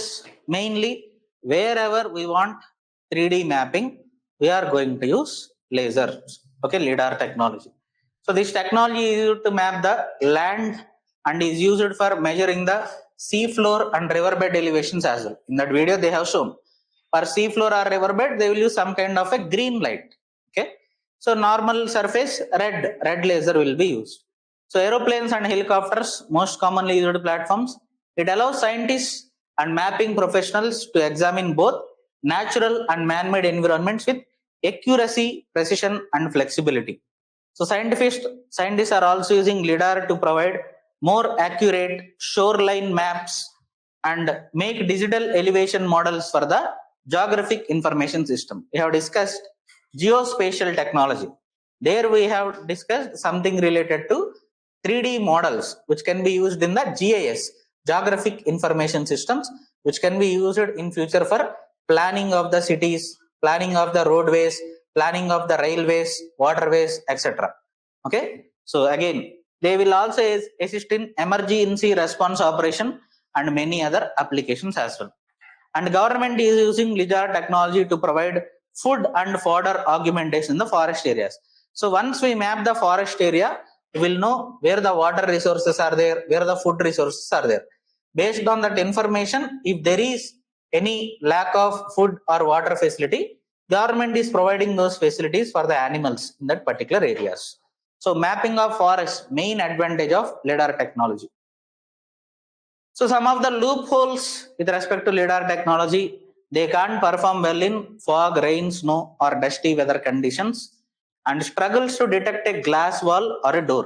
So అవి ఉన్నప్పుడు ఏంటంటే మనకి light అనేది refract అవుతుంది instead of reflect. So glass wall or door ఉన్నప్పుడు they will generally struggle to get the data in a accurate manner. So this is with respect to lasers. Small topic. Okay. Next topic, intellectual property rights. So first of all, what is a intellectual property? Any invention of our brain, okay, of our intellect. అంటే మన intellect ని లేదా మన brain ని use చేసి ఏదైతే మనం inventions చేస్తామో వాటికి ఇచ్చే రైట్స్ నే ఇంటలెక్చువల్ ప్రాపర్టీ రైట్స్ అంటాం. Okay, so intellectual property rights are the rights given to persons over the creation of their mind, which is nothing but some kind of invention or a literacy and artistic work. Okay, you are writing a book, you are writing a story, or you are composing some music, or you are making a painting. So literary and artistic work and some symbols, names, images that are used in the commerce. Like for example, Nike will have certain symbol which cannot be used by any other company. Adidas will have some symbol, cannot be used by any company. Pepsi will have some symbol, Coca-Cola will have some symbol. So those are the things you are calling as symbols, names, images used in the commerce, which cannot be used by others. So even they will have some kind of rights. So they usually give the creator an exclusive right over use of his or her creation, but for only certain period of time. So whatever the rights that are given, they are not exclusive lifelong. Okay, they are generally given for certain period of time. Okay, patent ఇస్తున్నామంటే life long ఇవ్వం. Okay, maybe for 20 years, 25 years we'll give the patent. But for symbols and all, maybe lifelong will be given. And literary and artistic works generally article lo untadante throughout the lifespan of that author and beyond that also up to 20-25 years. Okay, the rights will be given. అదే normal product అనుకోండి, like ఒక mobile అవ్వచ్చు, ఒక pharmaceutical drug అవ్వచ్చు, వాటికి వచ్చేసరికి around 20-25 years only the right will be given. Literary and artistic work throughout the life span of the author and beyond that up to 50 years also they will be given approximately. For symbols and all again మనకి unlimited, అంటే throughout the life span are infinite, okay, period they might be given. So these rights are mainly outlined, intellectual property rights are outlined under Article 27 of Universal Declaration of Human Rights, which provides for the rights of benefit for the production of moral and material interest resulting from authorship of scientific, literary and artistic products. So mainly first time under Article 27 of Universal Declaration of Human Rights they were mentioned. But even before that also we have something called two main conventions, very important conventions related to intellectual property rights. One is Paris Convention related to protection of industrial property. Paris Convention. Questions were asked on this. Paris Convention and Berne Convention. So Paris Convention related to production of industrial property. That means related to products. Whereas Berne Convention related to literary and artistic works. So long back in 1883, 1886 they came. అంటే మనకి intellectual property rights అనేది కొత్త concept కాదు. Patents ఇలాంటి concept మనకి ఎప్పటి నుంచో ఉంది. Okay, from the 19th century only they are present in the form of Paris Convention and Berne Convention, and both these conventions are administered by World Intellectual Property Organization. Okay, a important organization or the top organization when it comes to intellectual property rights, okay, at the global level. So this is the main organization which will administer many conventions. ఈ రెండే కాదు, many other conventions related to intellectual property rights are administered at the global level by WIPO. And it will also publish some indexes, reports as well related to intellectual property rights. So one of the important index they publish is Global Innovation Index. ఇనే ఉంటారు ఎప్పుడన్నా. Global Innovation Index, every year they publish this. So this Global Innovation Index, it will consider how many patents are being filed in a particular country, what are the laws related to patents in that particular country. Okay, based on several criteria, a ranking will be given. Okay, generally India is performing well in the recent times with respect to Global Innovation Index. Now, intellectual property rights are again mainly classified into two areas. One area, industrial property. Another, literary and artistic works. So, ippudaina two main categories. Under those categories, we might have some subcategories. So, first one, copyright and rights related to copyright. Copyrights అనేది మనకి ఏటికి ఇస్తాం? Literary and artistic works.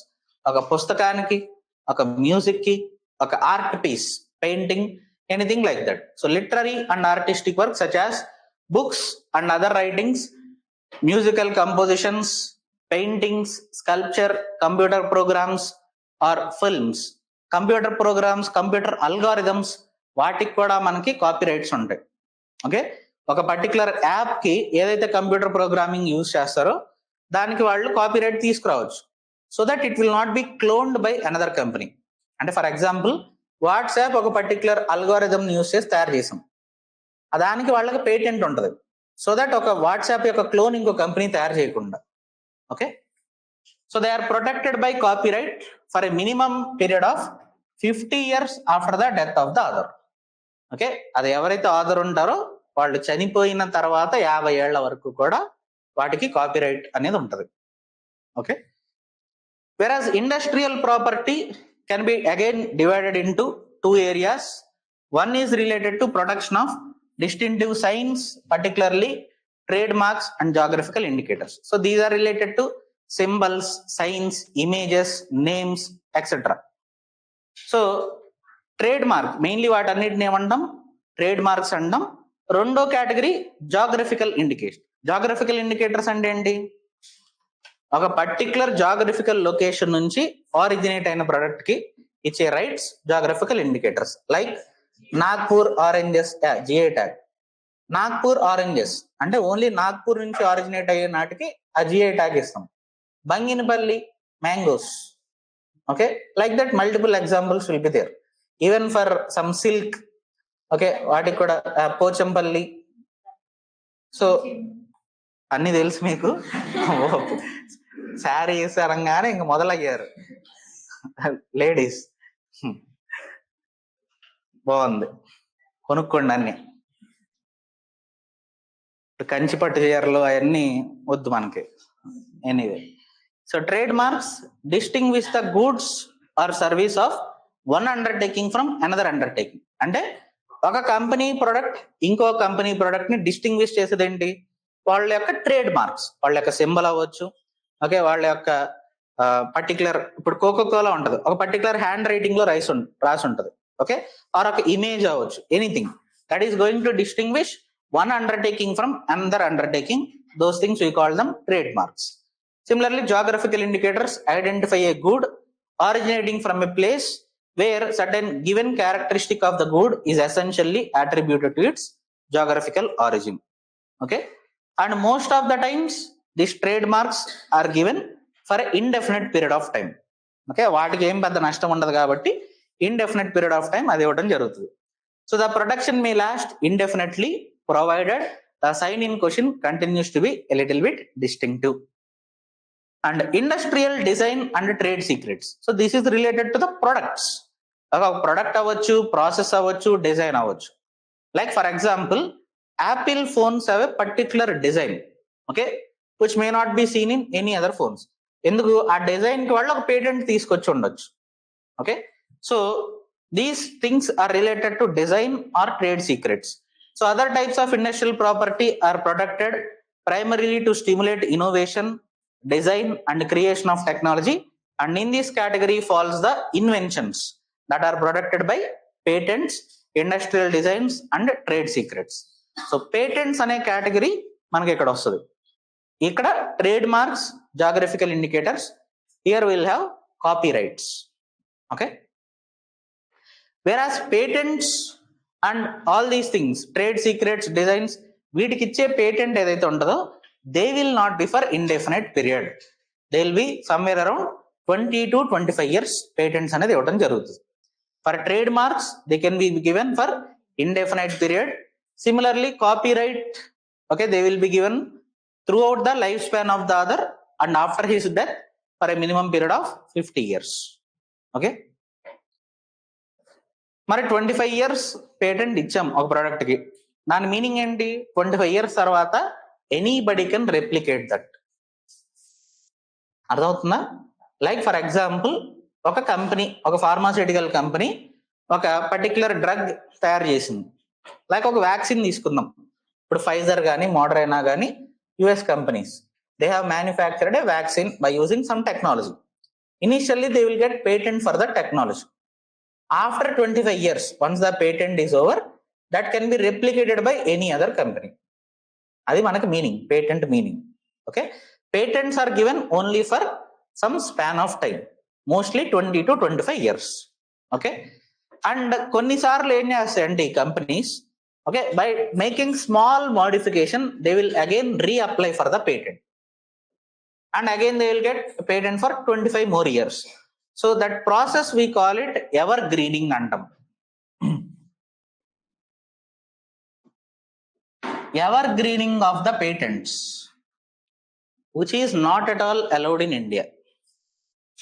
Okay, and it is a main contentious issue between India and US companies. US companies generally they think that just like in US how they provide evergreening, in India also we have to provide that. But in India we don't provide evergreening. అంటే small changes చేసి మళ్ళీ patents కి apply చేసుకుంటే ఇండియాలో patent ఇవ్వబడదు. Okay, unless there is substantial change, okay, we will not give patent again. Will see all the issues. Now what is the need of intellectual property rights? అసలు ఎందుకు కావాలి? లేకపోతే ఏమైంది? What will happen?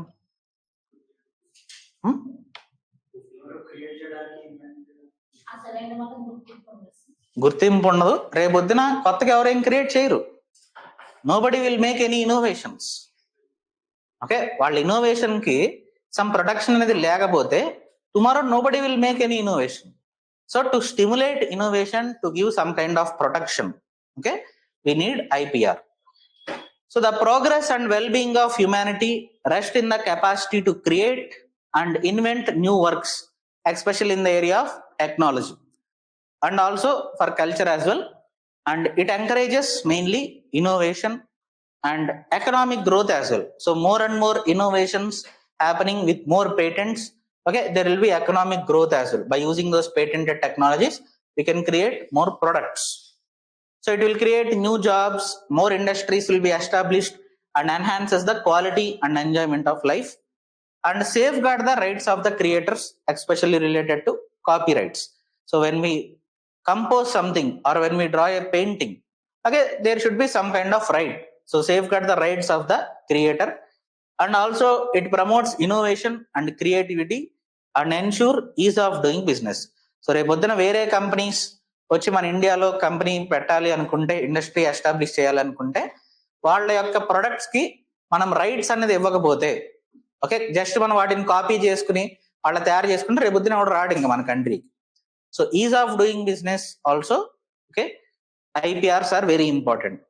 And it will facilitate transfer of technology from a foreign direct investment, joint ventures and licensing. So ఎప్పుడైతే మనకు proper patenting rights, ఒక IPR rights ఉన్నాయో, రేపు పొద్దున ఒక కంపెనీ మనకి రావడానికి ఒక ట్రాన్స్ఫర్ ఆఫ్ టెక్నాలజీ అగ్రిమెంట్స్ కానీ, ఓకే, వాళ్ళ టెక్నాలజీని ఎటువంటి భయం లేకుండా వేరే ఇండియన్ కంపెనీకి ట్రాన్స్ఫర్ చేయొచ్చు. Some deals might happen, all these things, licensing, joint ventures, ఇవన్నీ జరగడానికి ఆస్కారం ఉంటుంది. Otherwise, they will fear that we might copy that technology and no company will be willing to come and invest in India. There won't be any foreign direct investment. Now, India and IPR. So, India, because we are a member of WTO, under WTO, there is a particular agreement related to IPR called TRIPS, Trade Related Aspects of Intellectual Property Right. Okay, TRIPS agreement. India being a member of WTO is committed to the TRIPS agreement. Okay, and India is also a member of WIPO. So whatever the WIPO administered conventions, we also follow them, like Paris Convention, Berne Convention, which are administered by WIPO.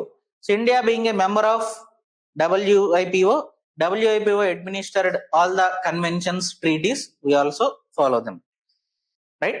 But what are the issues related to India when it comes to intellectual property rights? So IPR కి సంబంధించి India అట్లాగే వేరే countries face చేసే issues ఏంటి? So before that, some of the conventions, important conventions related to intellectual property. So on these questions are already asked in UPSC CSC. So mostly questions will be asked in the form of match the following. Okay, అన్ని ఇవే అడగ అవసరం లేదు, వేరే వేరే topics కి సంబంధించి ఒకటి ఇది యాడ్ చేయొచ్చు. So like that questions are already asked. So మనకి ఒక్కొక్క టైప్ ఆఫ్ ఇంటలెక్చువల్ ప్రాపర్టీకి ఒక్కొక్క కన్వెన్షన్ అనేది ఉంది. Okay, all the important aspects I have given you here.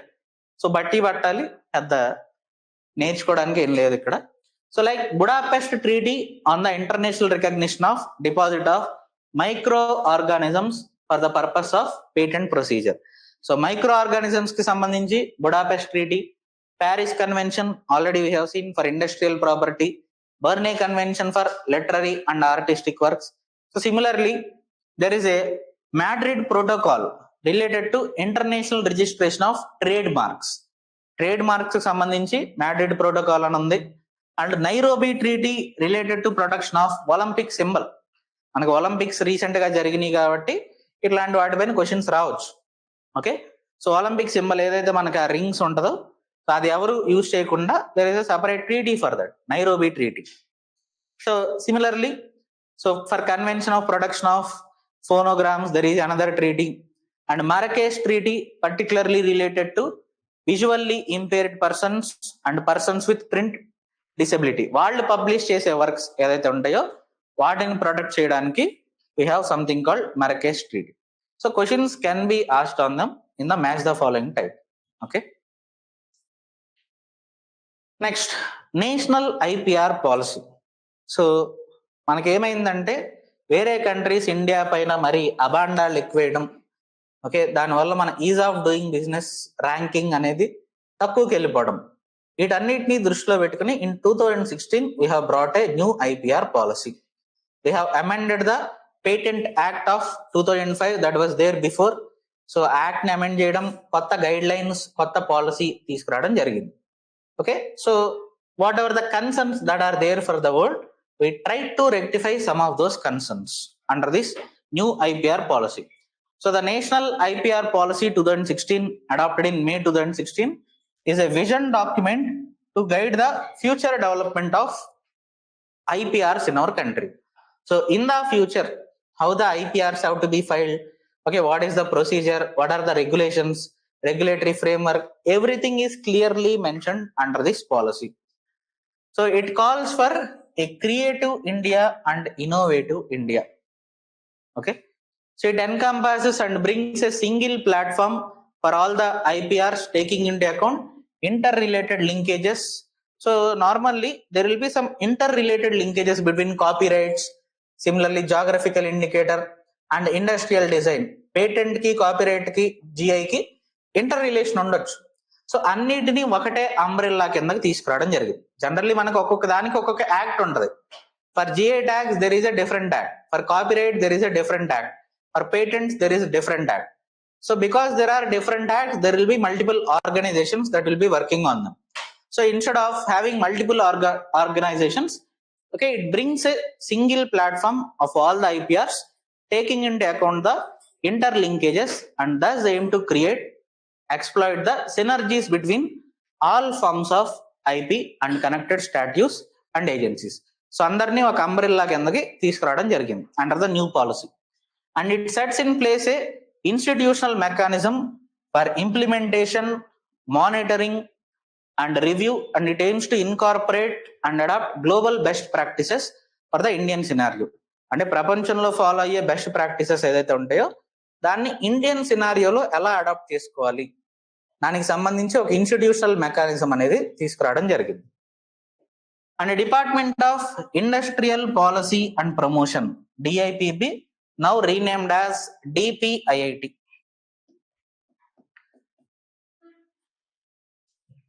Any idea what is the full form?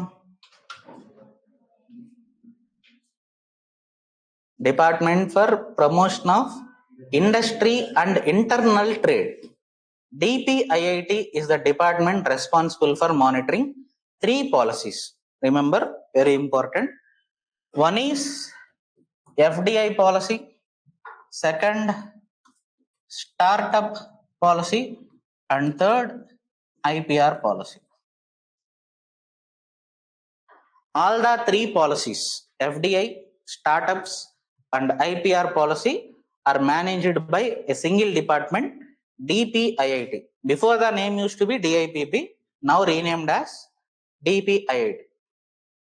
Okay, Department for Promotion of Industry and Internal Trade. Okay, it comes under the Ministry of Commerce and Industry. So it will act as a nodal department to coordinate and guide and oversee the implementation of future developments of IPR in India.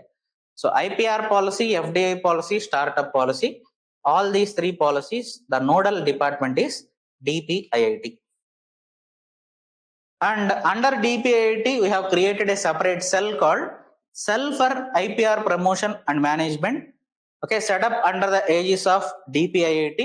It is going to be a single point reference for implementation of the objectives of the national IPR policy. ఈ national IPR పాలసీలో ఏదైతే objectives ఉన్నాయో వాటన్నిటిని implement చేయడానికి ఒక single point reference was created, that is Cell for IPR Promotion and Management.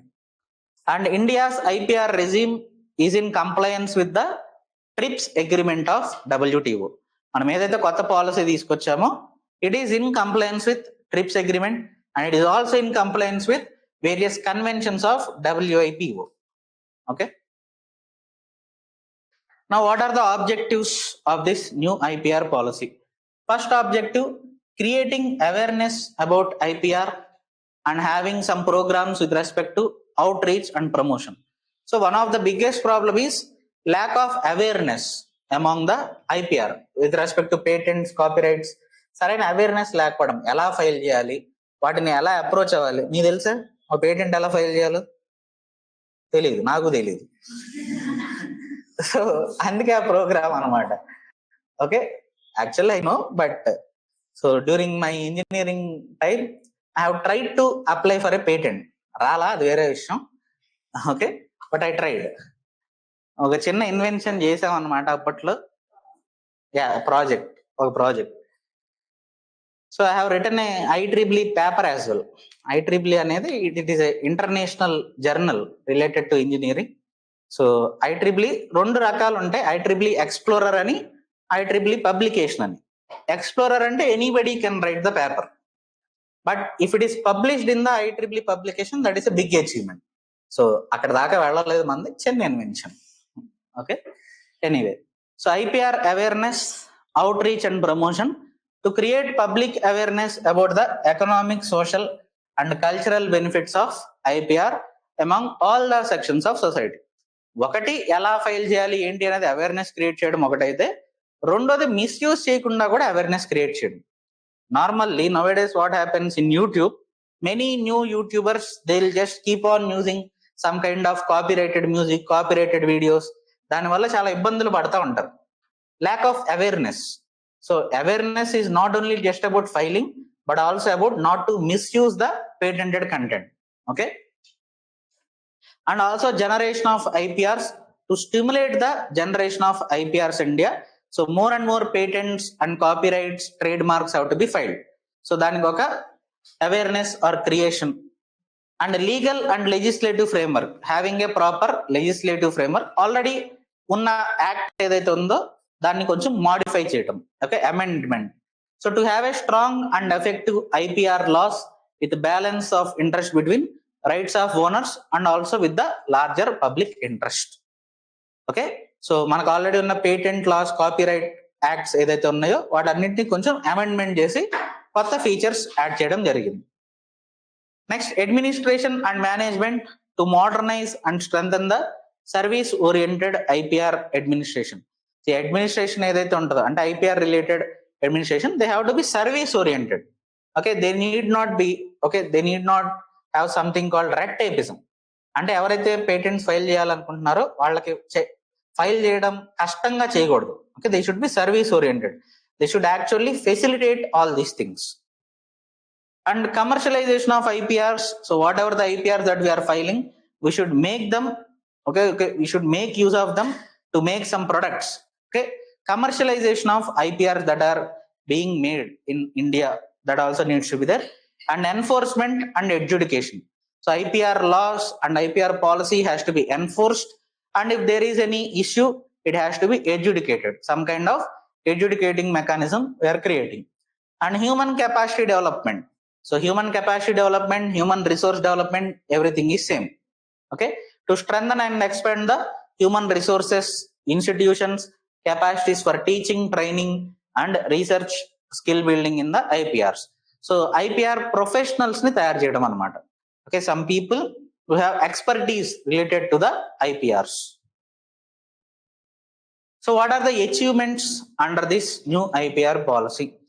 One biggest achievement, so our global innovation index, as I have told you, provided by WIPO, our rank has increased from 81st in 2015 to 52nd by 2019. So what is the recent rank? Chudandi okkasari. Inka I think we have improved, okay, much further. And strengthening of institutional mechanism regarding IP production and promotion, that also we have done. And clearing the backlog and reducing the pendency of IPR applications. Already ఉన్న backlogs ని clear చేయడం and కొత్తగా apply చేయడాన్ని fast గా వాటికి patents అనేది ఇచ్చేలాగా చూడటం. Okay, so for this what we have done is automatic issuance of electronically generated patent and trade mark certificates have also been introduced. అంటే ఒకసారి మనం పేటెంట్ కి అప్లై చేసాం, అది అప్రూవ్ అయింది. సో దానికి actual patent certificate or trade mark certificate మనకి రావాలి అంటే కొంత టైం పడుతుంది. అది ఎక్కడి నుంచో రావాలి, somewhere from Delhi or something. So మనకి ఫిజికల్ సర్టిఫికేట్ వచ్చే లోపు ఒక ఎలక్ట్రానికల్లీ జనరేటెడ్ సర్టిఫికేట్ ఇచ్చేస్తున్నారు, so that we can start our operations.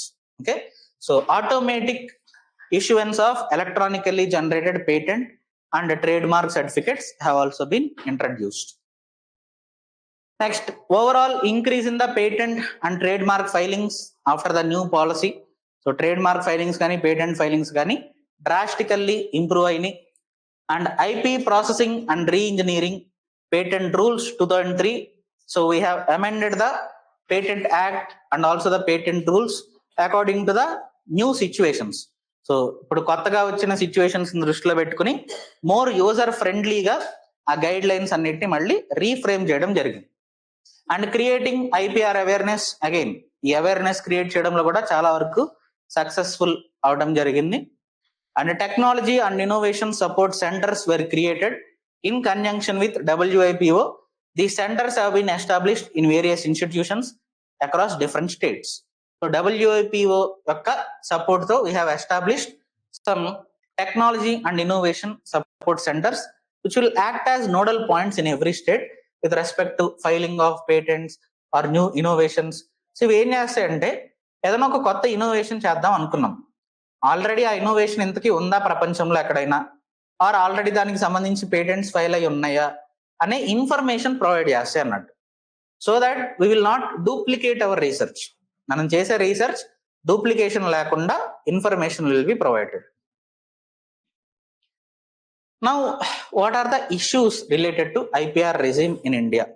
So, main issue is related to Section 3D of the Indian Patent Act, which doesn't allow patents to be granted on the inventions, okay, of the new forms of a known substance unless it differs significantly in the properties with regard to its efficacy.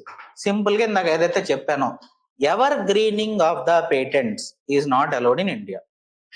Already existing product ఏదైతే patented product ఉంటుందో దాని యొక్క properties substantial గా change అయితే తప్పితే మళ్ళీ కొత్త patent ఇవ్వం మనం. ఒకవేళ అలా ఇచ్చేటట్టయితే దాన్ని ఏమంటాం, ఎవర్ గ్రీనింగ్ అంటాం. So evergreening of patents is not allowed in India, which has become a very big problem for pharmaceutical companies of the US. US యొక్క ఫార్మాస్యూటికల్ కంపెనీస్ కి అదొక పెద్ద తలకాయ నొప్పి కూర్చుంది. సో అండ్ యుఎస్ లో ఏంటంటే pharmaceutical companies they wield A stronger influence on the politics. అక్కడ పాలిటిక్స్ లో వాళ్ళకి పెద్ద హ్యాండ్ ఉంటుంది. Okay, they will have some kind of lobbying with the US president and some of the senators as well. So always a contentious issue between India and US when it comes to IPR, especially related to this evergreening of patents. Okay, so it means that Indian Patent Act doesn't allow evergreening of the patents. Okay, just by making a small change, again reapplying for a patent, we are not going to provide the patent unless there is substantial change. Okay, so this has been cause of concern to the pharma companies, and Section 3D was instrumental in the Indian Patent Office rejecting patent for Novartis drug Glyvac. I think this is used for, if I am not wrong, cancer treatment or something.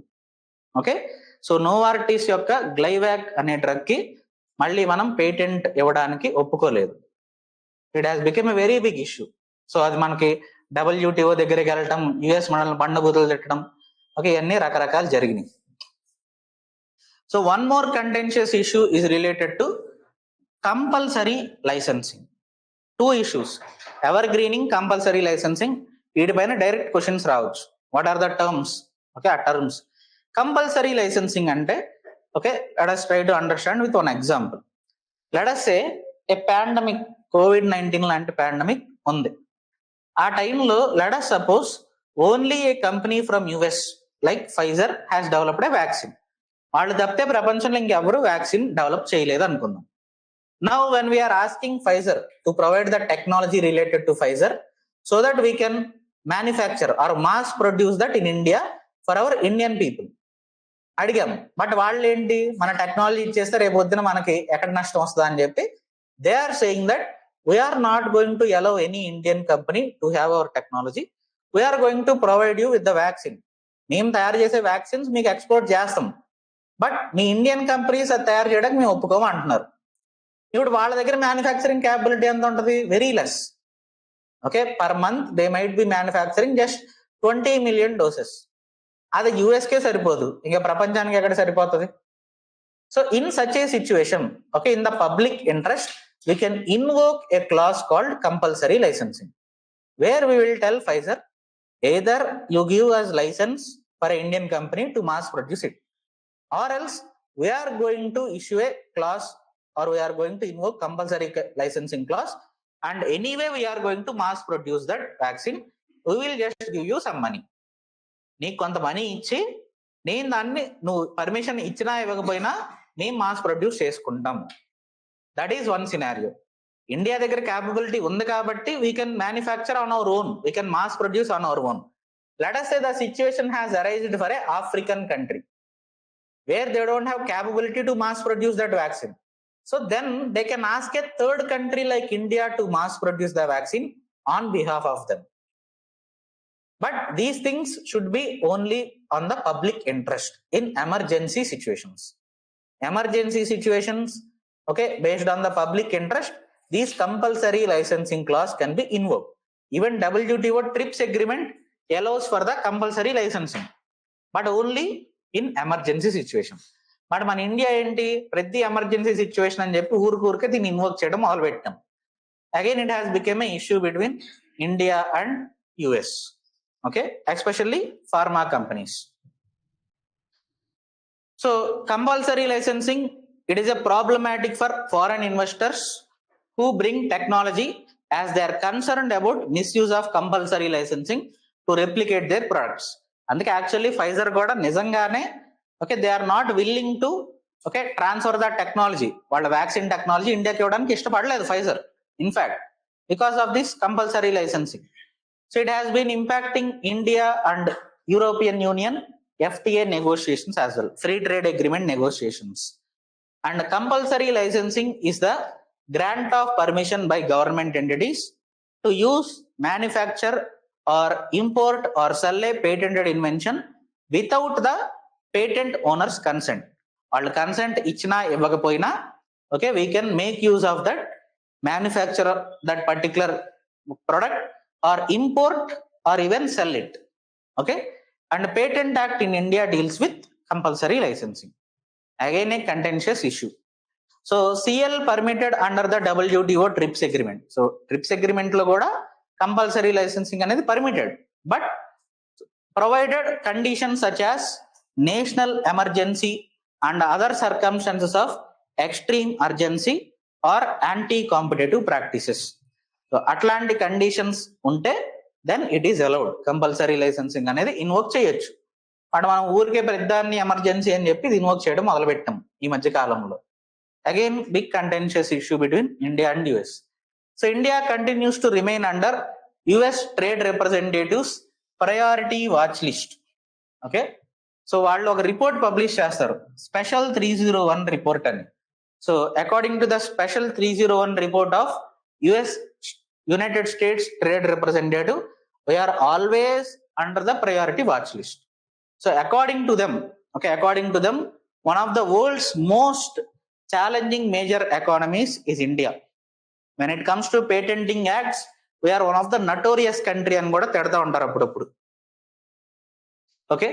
So that is one of the issue. And another issue is related to data exclusivity. So foreign investors and MNCs allege that Indian law does not protect against unfair commercial use of the test data or other kind of data submitted to the government. అంటే for example ఒక పేటెంట్కి apply చేశారు, apply చేసినప్పుడు వాళ్ళు experimental data అనేది provide చేస్తారు కదా government ఏజెన్సీస్కి. అదే ఏదన్నా అనుకోకుండా లీక్ అయ్యి వేరే వాళ్ళు దాన్ని ఉపయోగించుకుంటే దానికి అగైనెస్ట్ గా ప్రొటెక్షన్ లేదు. That is also one of the biggest issue for foreign investors. So data exclusivity is also not present, okay, for the data that they are submitting, test data or any other data submitted to the government during the application for market approval of pharmaceutical or agrochemical products. So and enforcement of copyright is actually weak in India, and piracy of copyrighted material is widespread. Mana Taman Bhayyaki baga పరిచయం అన్నమాట, okay. So ఏది పడితే అది copy కొడతా ఉంటాడు, ఎవరు ఆపట్ల. So because copyright acts are very weak in India, enforcement of copyright is very weak. So what should be the way forward? So we have seen what is IPR, what are the different aspects of it, okay, what are the issues relating to it. Now what should be the way forward? So దీనిపైన మనకు question వస్తే mainly prelims కి వచ్చేసరికి ఆ match the following treaties పైన వస్తుంది. Other than that mains question will be asked. Regular గా అడుగుతూ ఉంటారు. ఇన్ఫాక్ట్ 2024 మెయిన్స్ లో కూడా క్వశ్చన్ వచ్చింది దీనిపైన, IPR పైన, okay. So way forward, promoting an environment of innovation in the schools and academic curriculum need to be rebooted. So our new education policy, మన కొత్తగా న్యూ ఎడ్యుకేషన్ పాలసీ NEP వచ్చింది కదా. So NEP 2020 actually focuses on this, okay. They are actually promoting innovations at the school level. Similarly, A proper resolution mechanism for resolving IPR related issues is needed. So రకరకాల తగాదాలు ఉన్నాయి, తొందరగా resolve అవ్వట్లా. So వాటిని resolution చేయడానికి ఒక proper mechanism should be established. And India will be able to take full advantage of transformative benefits of strong IPR unless and until it addresses the gaps in its IP laws and regulations. So whatever the issues that other countries are facing because of our IP related laws and regulations, we need to address them. ఏదైతే gaps ఉన్నాయో వాటిని address చేయాలి. And success of India's flagship programs like startup India, make in India will only work okay when we address the IP related issues. So వేరే countries వచ్చి మన దగ్గర invest చేయాలి అంటే ముందు వాళ్ళకి ఒక భరోసా ఉండాలి, మా టెక్నాలజీని కాపీ కొట్టరు అని చెప్పి. Okay, so that is also necessary. And more awareness is needed about creation, protection and enforcement of IPRs and encourage the Indian industry to not only innovate but also protect and enforce their innovation. So innovations అనేది జరిగేలాగా encourage చేయాలి, అలాగే వాళ్ళు చేసిన innovations ఏదైతే ఉంటాయో వాటిని protect కూడా చేయాలి. So unless such an environment is created, so investments will not come, startups will not develop, and more innovations will not happen in India. So ఏమనుకుంటారు, మనం ఏదైనా కొత్త ఇన్నోవేషన్ చేసినా ఇండియాలో మనకి పేటెంట్ రాదు, సో చేయడం వేస్ట్ అన్న ఫీలింగ్ వస్తే innovations will not happen. So this is related to IPR and related issues. I think time is over. So again we have completed a few topics today, fortunately. So we have covered ఏమేం చెప్పుకున్నాం ఈరోజు, nano technology, robotics, IPR and related issue. Nano టెక్నాలజీలో ఏమేం చెప్పాం just briefly. So first we have seen definition of nano technology, later nano technology in ఇండియాలో nano technology over a period of time. Okay, 10th five year plan, 11th five year plan, 12th five year plan, nano mission అన్ని చూసాం. దాని తర్వాత India related research outputs like diabetes monitoring system, okay, malaria detection అన్ని చూసాం. Later in general nano technology use cases in multiple fields, agriculture, energy, health care, electronics అన్ని చూసాం. What are the challenges that also we have seen. Later robotics, okay, what is the definition of a robot, different kinds, levels, types of robots we have seen, and some examples of humanoid robots and other kinds of robots, and some examples of recent current affair like nano sniffer avani chusam. Nano sniffer, nano technology, but again DRDO Daksh we have seen in robotics. And again challenges related to robotics. IPR, what are different kinds of patents, what is the definition, what are different treaties related to that, what are the issues that India is facing, and how we should move forward. Okay, so few topics we have completed. Inka em migilni manaki super computers, achievements of Indian scientists, biotechnology, emerging technologies, energy sources like renewable energy that we have to discuss. Fine.